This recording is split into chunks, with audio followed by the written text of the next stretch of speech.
Welcome everybody. We've got a great crowd today. I want to welcome you and ask you to silence your cell phones. Got a lot of people here, got an exciting program and a lot of things to do. So we're going to go through this pretty quickly on this first part, give our speaker as much time as we can. We're going to start off with Charlotta Nordyke leading our song and Kermit on the musical instrument. Is that a piano? Musical instrument. Are you on the musical instrument? Good. I thought about It's Too Damn Hot, but I didn't know the words to that one. So we're going to sing You're a Grand Old Flag.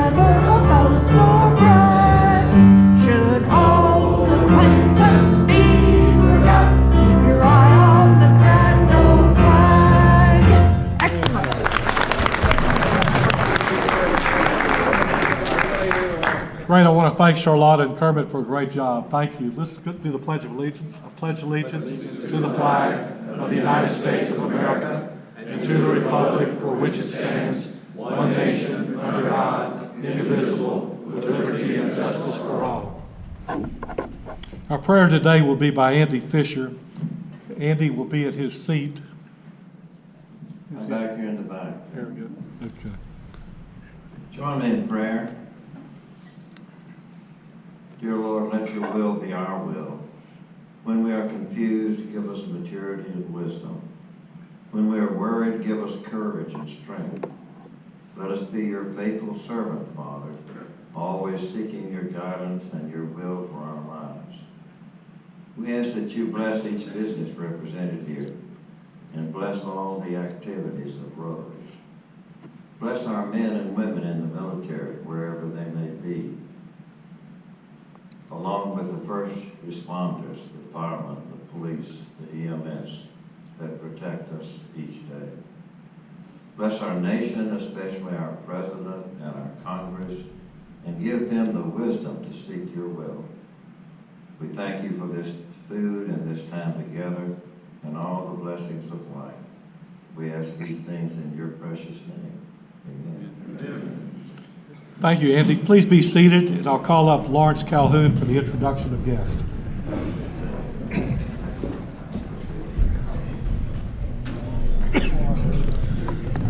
We have several visiting guests of Rotarians today. The first one, Austin Johnson, if you'd please introduce. Hello. I have a guest. He's been here before. It's my colleague, Reverend Drew Christensen. And Drew came to Shreveport from the Michigan area. And his grandfather was Rotarian in Saginaw. And it's great to have Drew. We hope to have him back too. So, thank you. George Carroll, you have a guest, please. Good afternoon, everyone. I've got a special guest with me today. This individual grew up here in Shreveport, graduated from Captain Shreve, then goes to a college called West Point, where he received numerous honors. He was also elected the student body president, a first for an African American at that university in the entire 215-year history of that school. He gets out of that college, goes and serves in Afghanistan, Iraq, in the rank of captain, comes back home, then he goes to Harvard Law and graduates. And now he's back in Shreveport, and I wish you all would give him a warm welcome and come up and meet him after the meeting, Mr. Adrian Perkins.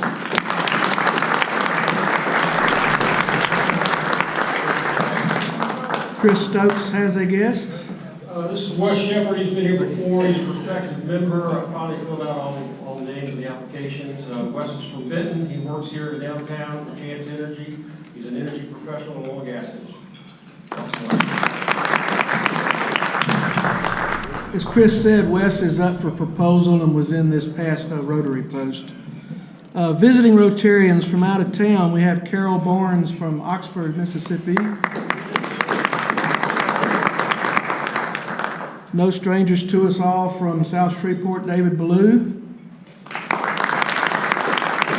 And from Red River, Bradberry. And that's everyone. Please enjoy the meeting. Thank you, Lawrence. Thank you, Lawrence, very much for those introductions. I think we ought to talk to Carol about maybe coming to more meetings here and less in Oxford and get her back in Shreveport. Next, I'd like to call up John Parsons for a special presentation. John? John is receiving his pin today for a Paul Harris +5 designation. Appreciate you. Yeah, man. John is a native of Natchitoches. He graduated from Byrd High School in Centenary, spent 4 years in the Navy, and he's the one that ended the Cuban Missile Crisis in 1962. He came back and worked 20 years for Hyster Corporation, selling forklifts and construction equipment. He started his own company, Deep South Equipment, in 1990 when he bought the local Hyster franchise. At that time, they had 102 employees in Shreveport, New Orleans, and Jackson, Mississippi. They now have 255 employees. Shreveport, Baton Rouge, New Orleans, Jackson, Oklahoma City, Tulsa, Biloxi, and Tyler. So it's grown substantially under his leadership. Because of his fondness and respect for veterans, he gives them hiring opportunities and also sponsors an event on site for them on Veterans Day. And I don't know if y'all been to that, but you need to plan. John, you'll invite our club members to come. I know you invited me one time. It's a lot of fun. He's been married to his wife, Brenda, for 50 years, has a grown son and daughter, 4 grandchildren, joined our club in 1979, sponsored by Wade Sample, who I believe has some Hyster forklifts out there at his place. John's hobbies are, listen to this is kind of unusual. 40 years in the cattle business with about 50 mama cows and plays golf. Is this with the cows? Okay. John, thank you very much for being a great Rotarian. Say a couple of words and encourage everybody else to do what you've done. Well, it's been a pleasure being in Rotary that long. There's 2 things. I've been to over 2,000 Rotary meetings, okay? That's a lot of Rotary meetings. 2 things that I remember the most. One is when we voted to let women in Rotary.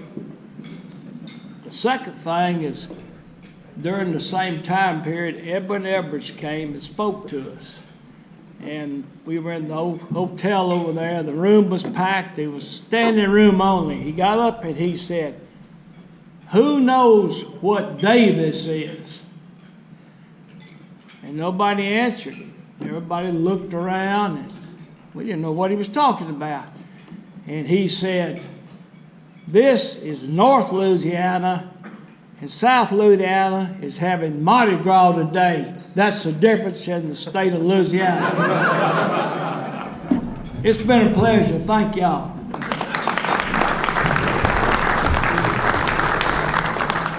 I guess y'all noticed that John didn't say which way he voted on the women issue. There you go. Next, let me call Rich Brontoli to the podium to talk a little bit about our bylaws changes. Rich? Yep. Thank you. Everybody, either through email, should have received potential proposed changes to our bylaws. If you haven't, you need to let myself or Judy know. Judy also has paper copies in the back if you need a paper copy. They were put out over a week ago to everybody, and we're going to have a vote on them. Has to have a club vote next Tuesday, so you need to be prepared for that. But I want to we've had a couple of comments. I want to give some examples. One was comments about grammatical being consistent and that, and I definitely appreciate those. We want to make them as accurate as possible. We had another comment on a topic of political things. So we do cover political, apolitical, the way we are the club in the Constitution and in our solicitation policy. So I would encourage you, our membership directory does have our constitution, solicitation policies, others in it. But if you have a question on anything on the bylaws, please contact me. We'll research it, get with you. I've looked up RI, how they do it, so that we're consistent with them. At this point, I don't know if anybody has a comment for the good of the club, or you can see me after or email me. Anybody want to make a quick comment or anything? Thank you, Rich. Okay. Thank you, Rich.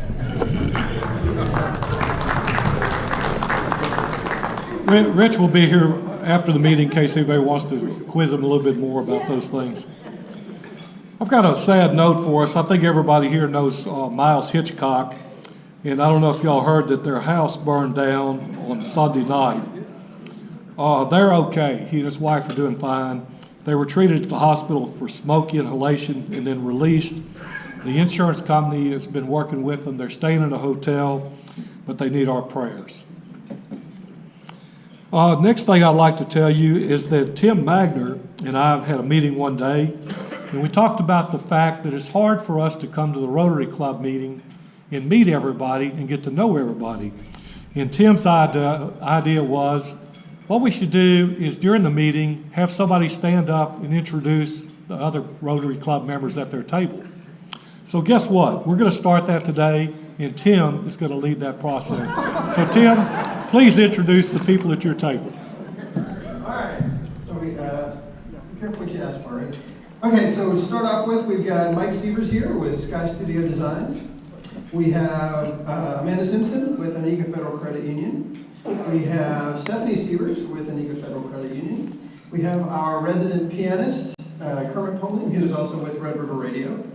We have Charlotte Nordyke, who is, in addition to our songstress today, works with appliance suppliers around the country. We have Lee Underwood, who is retired from Baylor. And we have Mark Snow with Elliott, Finner, Jolly, and McFarlane. And I'm Tim Magner. Great. Thank you, Tim. Thank you. So now you know those Rotarians a little bit better than you did before you came. Next thing we want to talk about just for a split second is October 24th is going to be World Polio Day. So there is a committee meeting of the Rotary clubs in the Shreveport-Bossier area to come up with activities for that day. So we'll tell you some more about that later. I'm looking today for a couple of volunteers that would be glad to help line up sponsorships for the World Polio Day activity. I've been sitting next to Ken Kruger. He's not signed up to do that yet and to chair that committee, but the meeting's not over yet. Let me call on Kathy French to introduce our program.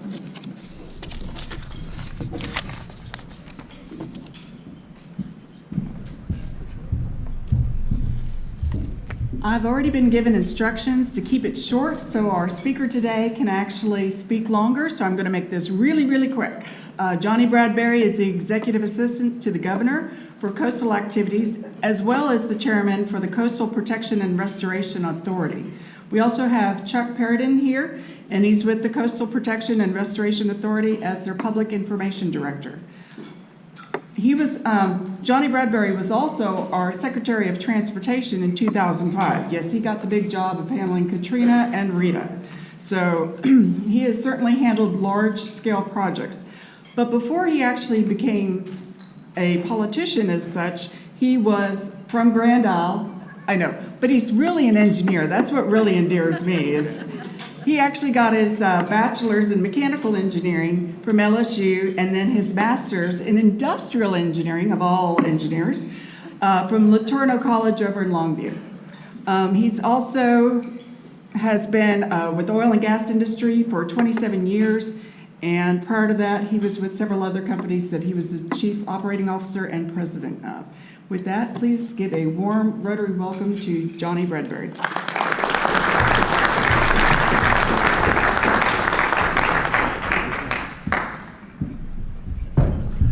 It's great to be here today. The first thing I want to say is I am not a politician. And I want to thank John for the Cuban Missile Crisis, solving that problem. And I was born and raised on Grand Isle, and Grand Isle is the only inhabited island in Louisiana, and it was probably targeted with one of those missiles. So thank you, John, wherever you are. I appreciate that. Ladies and gentlemen, we have a crisis in Louisiana. What I want to do today is kind of bring you up to speed on that crisis that we're facing along our coast and what it means. I want to try to paint a picture of what it means to us here, to you here in North Louisiana. If I could turn this on, I'll get us going. There's a slideshow over there. We face one of the highest land loss rates in the world. In fact, in the continental United States, we have 80% of the loss, but only 30% of the coastline. And so we lose a football field as we speak, as the hour that we're going to spend here, we lose a football field every 100 minutes. That translates to about 18 acres a day. If you include the end zones, that translates to about 28 acres a day that we're losing. Since the 1930s, we should have been growing if we had the sediment that comes down the Mississippi River. If we allow that to get into the marshlands, into the wetlands, we should have been growing 3/4 of a square mile per year. That translates at that rate to about 60 square miles larger today, okay, than it was in 1930. But we've lost 2,000 square miles as we've seen in the last almost 70 years. 2,000 square miles. Let's put that in perspective for a minute. Now you have to forgive me because I'm going to go over these slides extremely quickly. We don't have a whole lot of time trying to get you out of here by 1 o'clock, and I've got a lot of slides, but I hope that the story that we tell will again give you an appreciation for what it is we're trying to do. But that loss is happening out there along our coast, and you don't see it every day. And in fact, those people below I-10, a lot of those in those 20 parishes, those 2 million plus people, also, a lot of them don't see that every day, don't see that loss, unless you're out there, or it scared the heck out of you if you take a plane and you ride over our coast and you can really see how fragile it is. I'll just tell you a little story. I'm from Grand Isle, Louisiana, right? And it's an island that's about 3/4 of a mile to a mile wide and about 7 miles long. And I was born and raised there. I left and went to college, got my degree. And by the way, I got my BS from Rotary University down in Longview, Texas, in mechanical, and I got my master's from LSU. So little switch there. And I stayed on and I was a teacher and professor at LSU for a while. Anyway, born and raised on Grand Isle, and I went to work for an oil and gas company. I swore I'd never do that. But when I got up in the air for the first time in a helicopter and I flew over Grand Isle and I saw it looked like a bar soap in a bathtub. It scared the heck out of me. Because I said to myself, I don't believe I've ever come, I came from this place. It was so fragile. That 2,000 square miles that we've lost since 1930 is equivalent to the entire state of Delaware disappearing, gone. So, we asked the question, what if that land loss had taken place inland, where we live? And so I want to take you through a couple of slides that show that. That equates to, that 2,000 square miles equates to St. James, St. John, St. Charles, Ascension, East Baton Rouge Parish, and East Feliciana parishes. That part of the booth, Louisiana, gone, okay? Okay, if we do nothing in addressing the problem that we have along the coast, if we do absolutely nothing, we stand to lose another 4,000 square miles based on our models, okay? That equates to West Feliciana Parish, Point Coupee, St. Helena, Livingston, Tangipahoa, Washington, and St. Tammany Parish, all gone in the next 50 years if we do absolutely nothing. And so you can see that that translates to just about the entire portion of the booth of Louisiana. Okay, so that's 13 parishes gone, more than 6,000 square miles of land, given the fact that, prior to 1930s, we had about 12,000 square miles. We're down to about 6,300 square miles today. So what if that land loss were here in northwest Louisiana? What does that mean? How does that translate to you? It's equivalent to Caddo Parish, gone. Bossier, gone. Red River, gone. What if we did nothing in the next 50 years we get up to 4,000 miles. What would that do to you? Okay? That would be Webster Parish gone, Claiborne gone, Bienville gone, DeSoto and Sabine gone. This is how much land is gone and could be gone by 2067 if we do nothing along our coast. So, historically, the river, before it was leveed, was like a hose pipe, right? It would flood at intervals of time and spread sediment and re-nourish that marsh. That's what happened. That's how it was built. All that sediment, as you can see in this diagram, would again be laid in the marsh, and you'd build marsh, and you'd build land, and you'd build swamp, and you had a healthy system, and it would promote the ecosystem in the area. And then all that changed.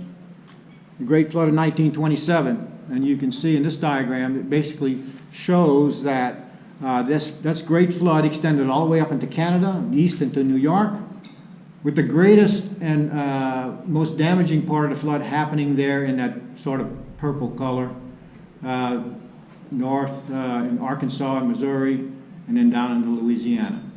So, the government said, the people said, we had enough, okay? And so the solution to that flooding and to those people and to the detriment of the economy was to levee off the river, okay? And Congress mandated the Corps to build levee to a better standard where you already had levees, and where you don't have levees, build them to that new standard. So that's fundamentally, that was good news, and that was bad news. The good news is no more flooding. The bad news is no more flooding. So all that sediment that was deposited by the river doing its thing over time was now restricted, very restricted within the river. And this is what you have today, fundamentally. The Mississippi River is indeed levied off. The sediment that you have in the river is fundamentally being dumped into the Gulf. Okay? You have 30% of that river being diverted through the Atchafalaya and building land over to the west. But you have no sediment really re-nourishing the ecosystem that we have here. So land loss, however, is not only created by or a result of lack of sediment. There are other things that contribute to what we've witnessed and what we are presented here with today. For instance, storms, hurricanes coming through there, okay? Really destroying and the marsh and altering the way things happen along the coast. Oil and gas infrastructure. I mean, we depend on that in our economy, right? That's how Louisiana, a lot of it was built.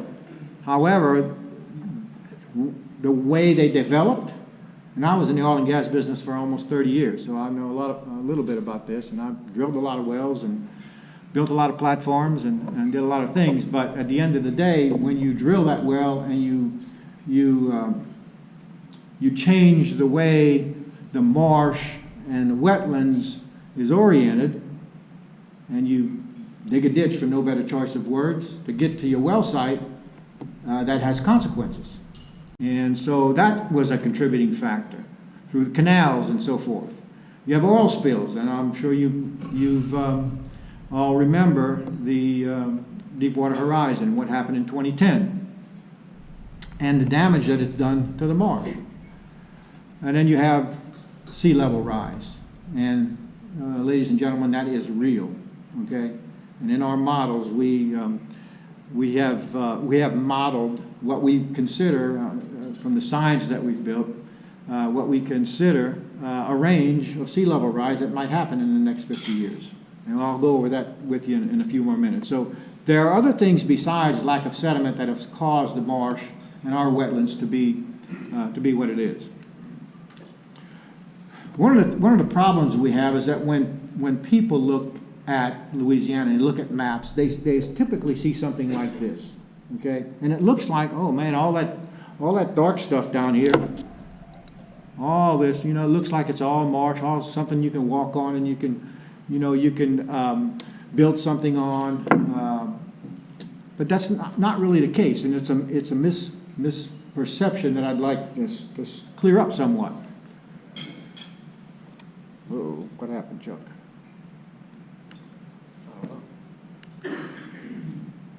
Okay, so this, what you should see here is a map of Louisiana that we took, or this part of the coast that we took in 2017, the USGS, and it showed what Louisiana and that part of the state looks like today, and it's layered data, okay? And so what we did was we took that data and we took off, we removed all of the land that you couldn't walk on, okay? That you couldn't build a road on, that you couldn't build a house on. We removed that, and as a result of that, this is what you have. That's the land that you can walk on, and that's what that part of the state looks like, the southeastern part of Louisiana. It's scary, isn't it? You have what looked like land on that previous black map I showed you, remember? All this looked like it was all, okay? Well, that's not the case here. You have barrier islands out here. This is all open water. A lot of it is. And so it goes to show that what's important is the marsh areas that we have acts as a buffer behind those barrier islands to help protect us during storms. Let's look at, geez, here we go. Let's look at the western part of the state. This is in Calcasieu Parish, south of Lake Charles, both solid land and marsh. This is again, this 2017 aerial photo of what that looks like, and you can see again all this green, right? Well, when you take that marsh that you cannot walk on, okay, and you take it away, this is what you have. Again, it's pretty scary. So our coast fundamentally is just too important to lose. It's uniquely important to the nation. And you'll hear me say in a few minutes, we'll talk about money, and we'll talk about what it's going to take to fix this, or to suppress it and to slow it down. We're going to have to make a case to you and the rest of the country as to the importance of South Louisiana and what it means to us all. So let's just look for a second at a few examples. The tons of goods shipped through ports in the top 4 shipping states: Louisiana, Texas, California, and New York and New Jersey, okay? And you can see where Louisiana stands in terms of tonnage, okay? And this includes the ports that are in all of Louisiana, and North Louisiana as well. But you can see there, and a lot of it originates, again, in the New Orleans port and the southern ports. But you can see we are twice the size and twice the tonnage coming through Louisiana compared to California, New York, and New Jersey. Looking at it a different way, this is the tonnage on the waterway network. And look at that tonnage, okay? And where the thick line really is above the Mississippi, okay? If we look at truck tonnage, okay, of goods and trucks, look at the ports over on the East Coast in New York. That's the veins. That are the tentacles that tonnage travels down on truck routes, right? That's the East Coast. Let's look at the West. Let's look at the West Coast, and you can see the thickness of those lines and the tonnage of combined truck flow from the west. And let's look at Houston. You can see that. Okay, I'll give you an indication to remember those. Let's look at Louisiana. Now this is data this is pictorial data that's about 20 years old. And we tried to say, okay, well, do we have a pictorial of what's happening today? The answer to that is no, we don't. But we have the data. The data is there. It's in spreadsheets. They just haven't put it in pictorial form. But this has not changed much in the last 10 to 15 to 20 years. Okay, this is what it means to us in terms of what comes out of here and what comes through that port and through this river. So Louisiana is a national treasure. Okay, and you have on your tables, you have a packet that contains the next 4 or 5 slides, okay? And I won't go over all of this, but you can see what it means to us. 26% of the fishing catch across the country. If Port Fourchon was shut down, $7 billion could be lost, okay, over about a 30 to 60-day period. 20% of the nation's waterborne commerce comes through that river, in that area, okay? Natural resources, very important. Investing in our economy, talks about jobs. For every job along the coast that's established, 5 new jobs and related jobs are created. And then we get into coastal jobs, average salaries, number of jobs that are going to transpire over the next 10 to 15 years, et cetera. And again, all this is in your handout. I don't have time to really go through all this. And then fisheries. 75% of Louisiana's commercial fin and shellfish species depend on our wetlands, depend on that ecosystem to survive and to be healthy. So how do we make that happen? So we have a crisis, all right? How do we deal with it? And what I do, again, you heard Kathy say my title. I am the Executive Assistant to the Governor on Coastal Activities, a position that was created after Hurricane Katrina, and I chair the Coastal Restoration and Protection Authority, an organization that was born out of the aftermath of Katrina. And so I want to walk through what that organization means, what it does, and what we're doing to address the issues that we have on our coast. The way we address the coast was really born again out of what happened in Katrina. When Katrina happened and we stepped back and we looked at what our state was doing around protecting and restoring our coast, we saw that there were 2 different efforts going on. One that was focused, not focused on, but one that was developed through and driven through the Department of Transportation and Development. At the time I was secretary. And what our responsibility was relative to restoration and protection was we had the protection part of the pie, okay? And the Department of Natural Resources had the restoration part of the pie, or the effort. And Scott Angel was the secretary at the time for DNR, okay? And many times we'd run across each other. I was in Washington and he was in Washington, and I was looking for money and he was looking for money. I was walking out of an office and he was walking into the same office looking for the same money. Totally disjointed, totally not in coordination. And so we had to do something about that. And so after Katrina, we had that damage primarily in southeast Louisiana as well as to the west after Rita. The government said, look, if we're going to pour money into here, you're going to have to show me and to demonstrate to me, to Congress, that we have a plan, that we know what we're going to do, we know how we're going to fix this coast, that we have some organized means of addressing the issue that we have.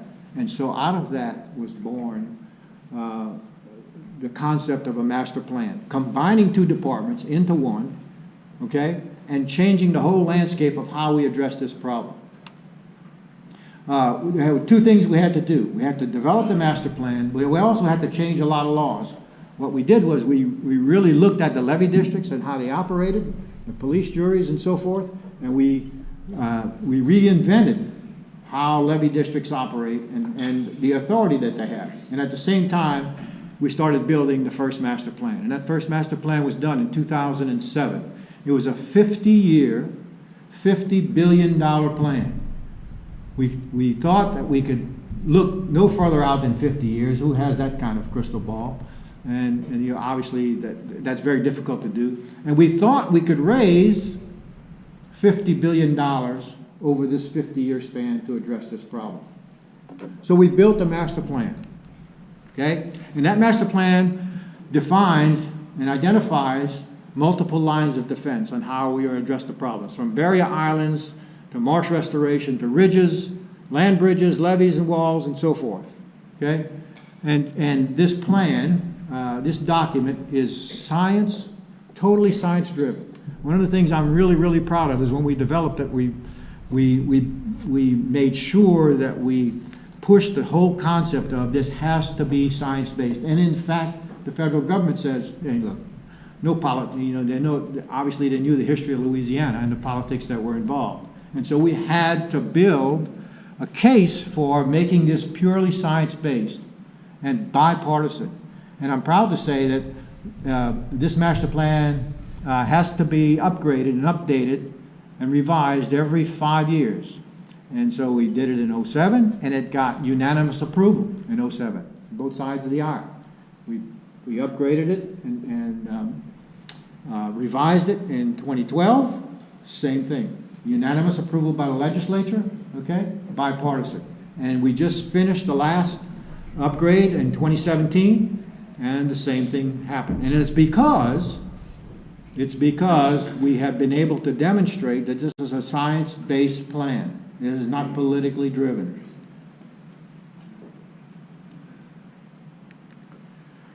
Where do we get our money?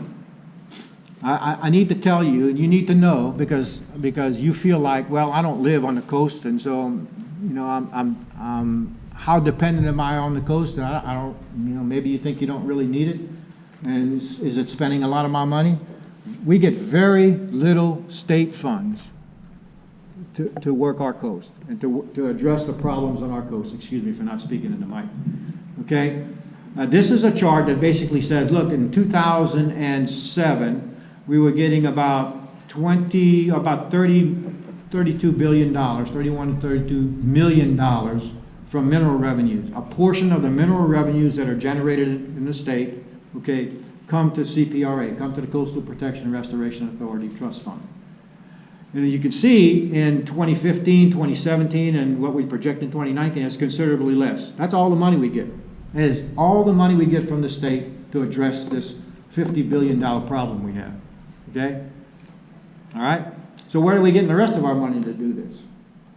Well, this chart shows you where our funding, where our monies are coming from. State mineral revenues, 375, and I'm looking at a 15-year period, okay? So you do the math in your head. If you divide 15 into 375, you get $25 million a year over 15 years.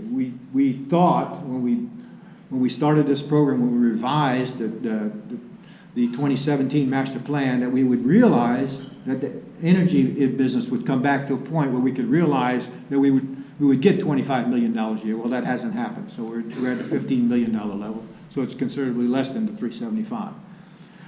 GOMESA, Gulf of Mexico Energy Security Act. There's a lot of debate, a lot of things have happened around how do we get the oil and gas companies to give back, okay, what's produced out of Louisiana or what's produced off of its coast. And through Congress, a law was passed called GOMESA, and what we received there, we could receive $176 million a year through 2054, okay?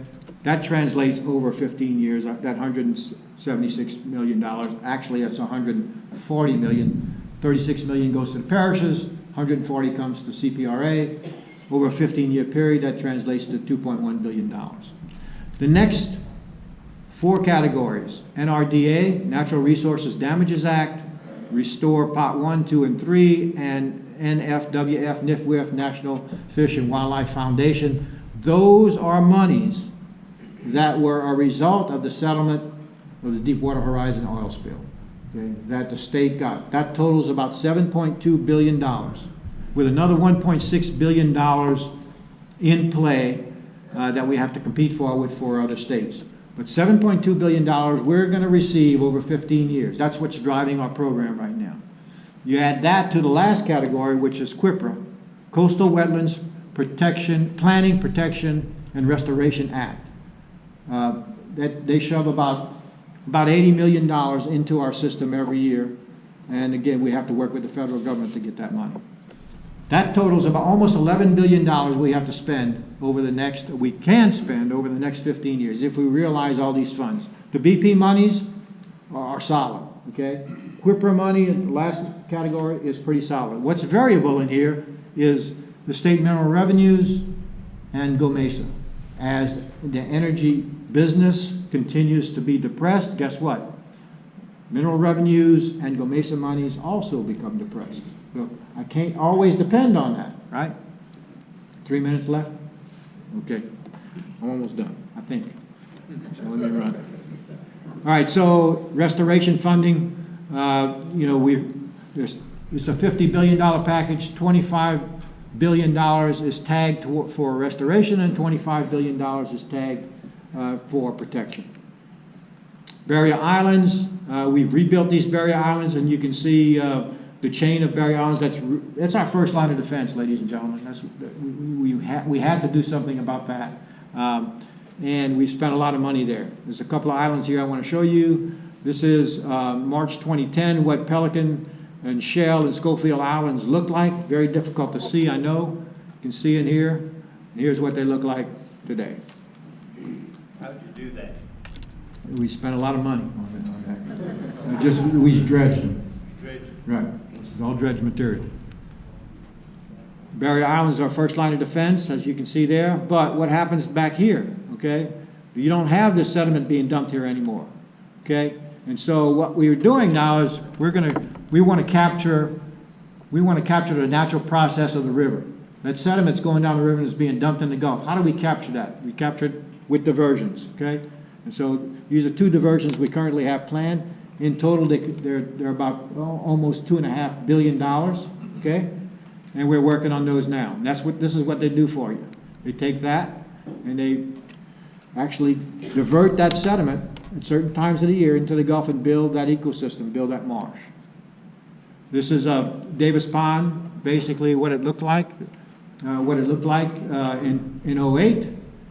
People say diversions don't work, and this was not even a sediment diversion. This is fundamentally a freshwater diversion, and this is what it looked like, you know, 8 years later. You can see the trees in the background that have grown there. So they work, okay? We've proven that. So we're having success. We've built almost 300 miles of new improved levees. We've moved 130 million cubic yards of fill. 41,000 acres equates to about 65 square miles of land built and supported. Barrier Islands, 60 miles of barrier islands. $20 billion have been spent to date, probably a little more than that now. This is a surge barrier, the largest project, design-build project ever undertaken by the Corps. It's a surge barrier. You can see the walls before Katrina, the walls that were built down there. See that little wall right there? This is what it looks like after Katrina, the T-walls that we built. That's the kind of protection system we built for this $20 billion. The largest pump station in the world. If you compare the largest pump station in the world prior to this was in the Netherlands. This pump station, what the Netherlands pump station can do in 1 hour, can pump in 1 hour, this can pump in 90 seconds. And we've got to do it because we don't want to go, we don't want to go to this, okay? All right, so I got 3 more slides left. We talked about sea level rise, and we talked about 4,000 square miles of loss. So what about sea level rise? We think that in the next 50 years, on a low scenario, we can expect 1.4 feet of sea level rise compared to 2.72 in a high scenario case. Okay? This is a little bit difficult to read, but all this says is that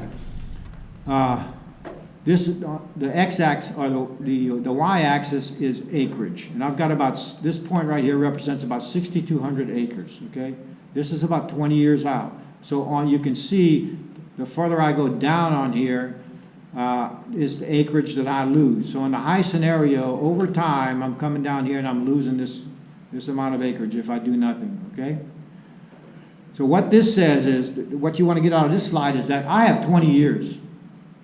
I'm really sort of flat here this time. So I have a window of opportunity here that if I don't act, okay, then I'm going to lose a tremendous amount of acreage after that 20-year period. Given this modeling that we've done based on those scenarios for sea level rise. In our models, we not only use sea level rise, we use precipitation, we use hurricane strength, intensity, frequency, those types of things. Subsidence rate, all those things go into that model to predict these curves. So we talked about window of opportunity, connect with us. Okay. So that's these slides.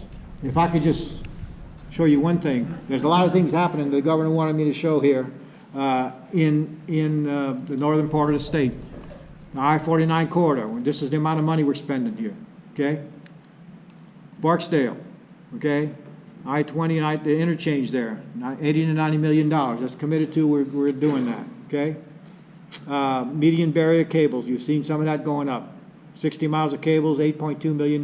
That's being, and that's also in your handout, right? And then the last one is Lake Bistano, trying to get rid of the Sylvania, okay? So, I'm sorry, took longer than I thought it would. A lot of slides, and I guess not much time for questions. So you're gonna stay late though. But I'll stay whatever you want me to do.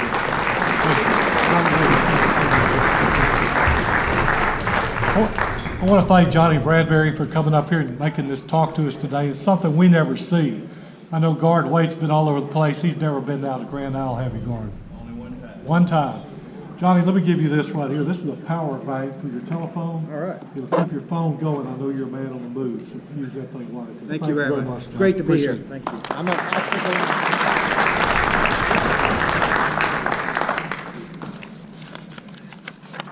Let me thank those that participated today.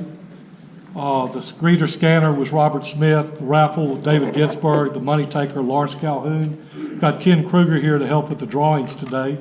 Ken, if you would, step up here to the mic. You know how to do what you've done before. All right, so total monies taken were $106. Half 53 to the fund and 53 to the winner with ticket number 9855. Larry. Okay, thank you very much. I believe we have flowers from Roseneath for ticket number 9740. Kathy French. Kathy French. Kathy French. Okay. All right. Ask if we have eggs today. Do we have eggs today? We do have. All right, and the eggs go to ticket number 9848. Okay. Okay, in the back. And last, we have your choice One book. choice of books. There's 3 here. You get to select one for ticket number 9798. All right. Okay, Robert Smith. Thank you very much, Ken, for doing that. I want to thank all our guests for being here today and the members for attending. I want to thank Wes Shepard for being here. And also remind you to see Rich Brontoli if you have questions about the bylaws. Robert Smith will lead us in the 4-way test. The 4-way test are the things we think, say, or do. Is it the truth? Is it fair to all concerned? Will it build goodwill and better friendships? Will it be beneficial to all concerned? With that, Rotary's adjourned.